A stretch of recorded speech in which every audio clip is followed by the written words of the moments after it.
पवन पुत्र हनुमान बाल ब्रह्मचारी थे, लेकिन मकरध्वज को उनका पुत्र कहा जाता है। यह कथा उसी मकरध्वज की है। वाल्मीकि रामायण के अनुसार लंका जलाते समय आग की तपिश के कारण हनुमान जी को बहुत पसीना आ रहा था। इसलिए लंका दहन के बाद जब उन्होंने अपनी पूंछ में आग को बुझाने के लिए समुद्र में छलांग लगाई, तो उनके शरीर से पसीने की एक बड़ी सी बूंद समुद्र में गिर पड़ी। उस समय एक बड़ी मछली ने भोजन समझ वह बूंद निगल ली। उसके उदर में जाकर वह बूंद एक शरीर में बदल गई। एक दिन पाताल के असुरराज अहिरावण के सेवकों ने उस मछली को पकड़ लिया। जब वे उसका पेट चीर रहे थे, तो उसमें से वानर की आकृति का एक मनुष्य निकला। वे उसे अहिरावण के पास ले गए। अहिरावण ने उसे पातालपुरी का रक्षक नियुक्त कर दिया। यही वानर हनुमान पुत्र मकरध्वज के नाम से प्रसिद्ध हुआ। जब राम रावण युद्ध हो रहा था, तब रावण की आज्ञा अनुसार अहिरावण राम लक्ष्मण को अपहरण कर उन्हें पातालपुरी ले गया। उनके अपहरण से वानर सेना भयभीत व शोकाकुल हो गई, लेकिन विभीषण ने यह भेद हनुमान के समक्ष प्रकट कर दिया। तब राम लक्ष्मण की सहायता के लिए हनुमान जी पातालपुरी पहुंचे। जब उन्होंने पाताल के द्वार पर एक वानर को देखा, तो वे आश्चर्यचकित हो गए। उन्होंने मकरध्वज से उसका परिचय पूछा। मकरध्वज अपना परिचय देते हुए बोला, मैं हनुमान पुत्र मकरध्वज हूँ और पातालपुरी का द्वारपाल हूँ। मकरध्वज की बात सुनकर हनुमान क्रोधित होकर बोले, यह तुम क्या कह रहे हो दुष्ट?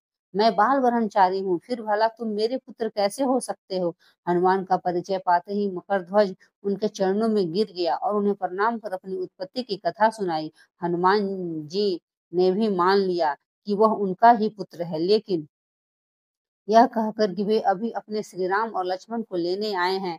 जैसे ही द्वार की ओर बढ़े, वैसे ही मकरध्वज उनका मार्ग रोकते हुए बोला, पिताश्री, यह सत्य है कि मैं आपका पुत्र हूँ, लेकिन अभी मैं आपके अपने स्वामी की सेवा में हूँ, इसलिए आप अंदर नहीं जा सकते। हनुमान ने मकरध्वज को अनेक प्रकार से समझाने का प्रयास किया, किंतु वह द्वार से नहीं हटा। तब दोनों में घोर युद्ध शुरू हो गया। देखते ही देखते हनुमान जी ने उसे अपनी पूंछ में बांधकर पाताल में प्रवेश कर गए। हनुमान सीधे देवी मंदिर में पहुंचे, जहां अहिरावण राम लक्ष्मण की बलि देने वाला था। हनुमान जी को देखकर चामुंडा देवी पाताल लोक से प्रस्थान कर गईं। तब हनुमान जी देवी रूप धारण करके वहां स्थापित हो गए। कुछ देर बाद अहिरावण वहां आया और पूजा अर्चना करके जैसे उसने राम लक्ष्मण की बलि देने के लिए तलवार उठाई, वैसे ही भयंकर गर्जन करते हुए हनुमान जी प्रकट हो गए और उसी तलवार से अहिरावण का वध कर दिया। उन्होंने राम लक्ष्मण को बंधन मुक्त किया। तब श्री राम ने पूछा, हनुमान, तुम्हारे पूंछ में यह कौन बंधा है? बिल्कुल तुम्हारे समान ही लग रहा है, इसे खोल दो। हनुमान ने मकरध्वज का परिचय देकर उसे बंधन मुक्त कर दिया। मकरध्वज ने श्री राम के समक्ष सिर झुका लिया। तब श्री राम ने मकरध्वज का राज्याभिषेक कर उसे पाताल का राजा घोषित कर दिया और कहा कि भविष्य में वो अपने पिता के समान दूसरों की सेवा करे। यह सुनकर मकरध्वज ने तीनों को प्रणाम किया। तीनों ने उसे आशीर्वाद देकर वहां से प्रस्थान हो गए। इस प्रकार मकरध्वज हनुमान पुत्र कहलाए। जय श्री राम। नमस्कार दोस्तों, अगर कहानी अच्छी लगी हो तो एक लाइक जरूर करें। धन्यवाद।